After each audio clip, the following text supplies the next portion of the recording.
Now, I'd like to introduce our next speaker, Sean Ellis, presenting on what the supply chain industry can learn from growth hacking.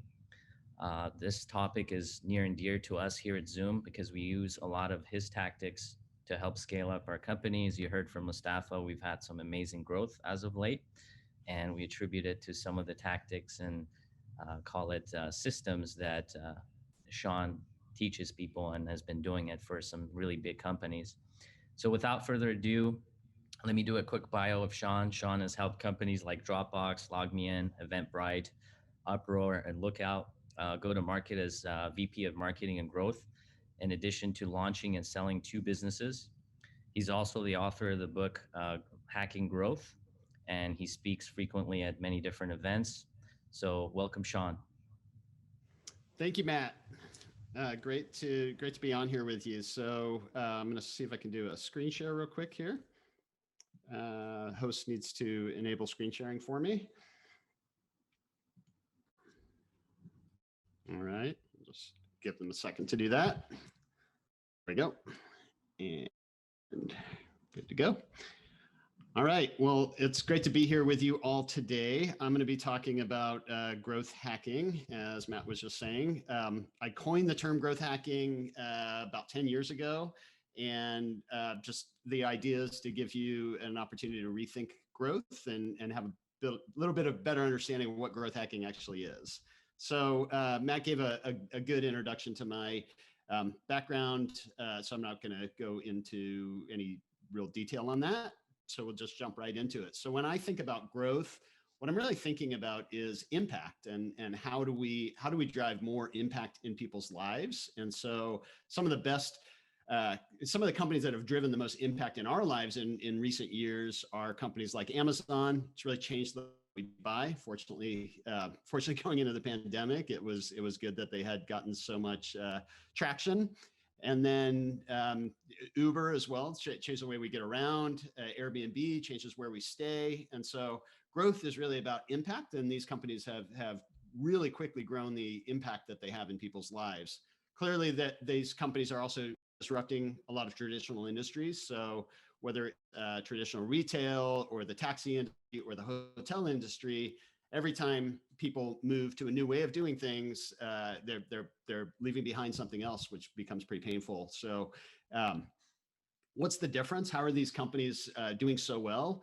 You call the approach that they're using growth hacking. And so growth hacking is really a rapid test learn approach to driving growth. So you're analyzing the situation and recognizing that pretty much everything that you're doing in terms of how you drive growth can be improved. And so you have this growth mindset where you're looking for ways to drive that improvement, coming up with ideas for experiments, prioritizing those experiments, running tests, and just this really fast test, learn, agile process helps you accelerate growth over time. And so while I coined the term a little over 10 years ago, really it's based on something that we all learned about in school. It's been around for a long time, which is the scientific method. So it's just taking this more scientific approach to testing and learning and accelerating growth. So instead of applying it to purely innovation and discovery, you're applying it to how do you accelerate that growth curve in the business.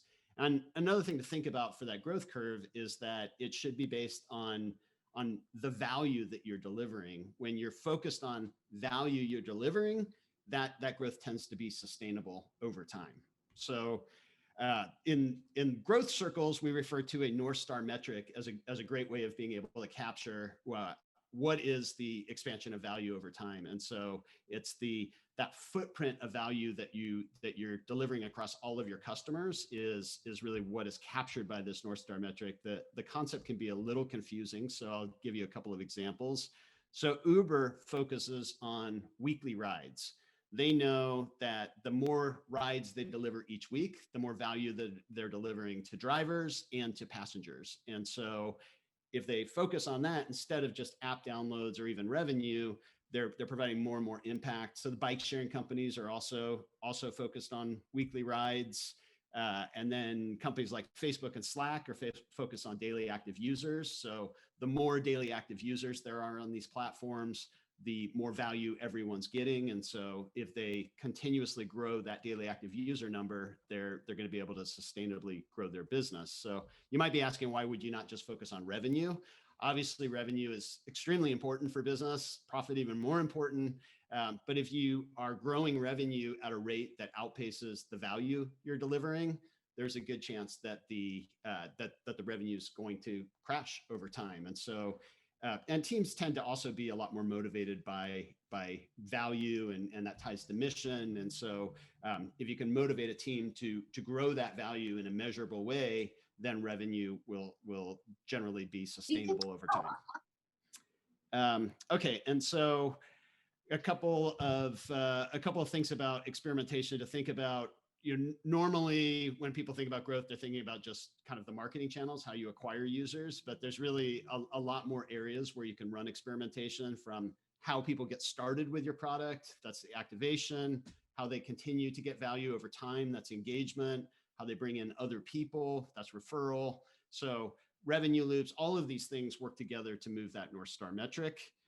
And Jeff Bezos at Amazon, this is a quote I just came across about a year ago, but really captures that our success at Amazon is a function of how many experiments we do per year, per month, per day. And so really holding yourself accountable for a high velocity of experiments is going to help you learn better and faster ways to grow the business. And so I want to end with some example of some experiments that we ran at Dropbox, just to bring it a little bit more to life here. So at Dropbox, this screen actually started just as the recently saved files that you've put in your Dropbox, and so you could get easy access to those files. But because we had so much attention on the screen, it was a good opportunity to drive sharing, so adding a share link, and then what happens when someone gets a shared file, what's that experience like? And so there's a whole loop of experiments that can happen there. Revenue, so upgrade buttons can be added to the screen. Merchandise and keep your photos in Dropbox, going to help drive more engagement. And you can see this was taken in 2015. In 2020, a lot of that same experience looks different because they continue to run a high level of experimentation at Dropbox. And so testing and learning is a great way to discover better and faster ways to grow the business. So a really quick introduction to growth hacking, but some of the key points I want to emphasize: value drives sustainable growth, and you can use a North Star metric to really quantify that value delivered. And then it's this rapid systematic testing that you're doing to accelerate the North Star metric. And you want to be doing that across the full growth engine. So quick introduction to growth hacking. Hopefully you have a better understanding of it now. If you want to learn more, you can either contact me at seanellis.me, or you see access to a lot of writing that I'm doing at seanellis.me. Thanks, everyone. Hey, Sean, can I ask you a quick question? Of course.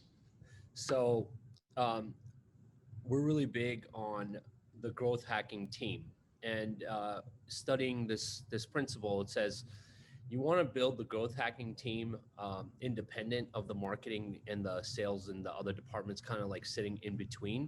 Mm-hmm. But when you're a startup, you have limited resources. So we've been kind of like using marketing and our tech resources. Yeah. I just wanted to see your insight on building a growth team. And then there's been a lot of discussions of late in saying like, hey, maybe instead of focusing on growth, you focus on churn. What do you feel about that? So yeah, I'll start with the second question first. So, I think churn is one of those growth levers. That churn, if you're focused on a big metric that you're trying to grow, which in your case might be something like number of loads delivered, you can grow number of loads delivered by bringing in new people, or new customers, increasing the number of loads per customer, or retaining customers longer term. And so that last one would be the churn side. So to me, those are all growth levers. And so it's churn reduction is a really important growth lever, and tends to be the most important growth lever, because if you have a high churn rate, eventually size is your enemy in terms of being able to grow the business. In terms of team building, I a lot of times don't really prescribe a very specific approach to team building. I start with, what are you trying to do? You're trying to accelerate your rate of experimentation. You're trying to be able to do it across any of the levers that are important for growth. And ultimately, you're trying to move a metric that reflects value in the business and hopefully correlates tightly to revenue growth. And so if you're running a lot of experiments and you're growing at a good pace and you're running experiments everywhere, then it doesn't really matter how you're organized as a team. But if you're not running a lot of experiments, then I think a growth team that is accountable for the velocity of experiments and where you're running those experiments can be really important. So that's the starting point, is what are you trying to achieve? And then in your organization, what's the best way to achieve that is probably going to be a little bit different. Thank you so much for those answers. You're welcome. Thanks for the opportunity to connect with everyone here. Thank you, Sean. And that North Star matrix is really important for us. We definitely believe in it. And if you get a chance, definitely pick up his book, Hacking Growth. And he's got a lot of different links, websites, programs that you can tune into. Really believe in, Sean. Thank you so much. Of course. Thanks, So Matt.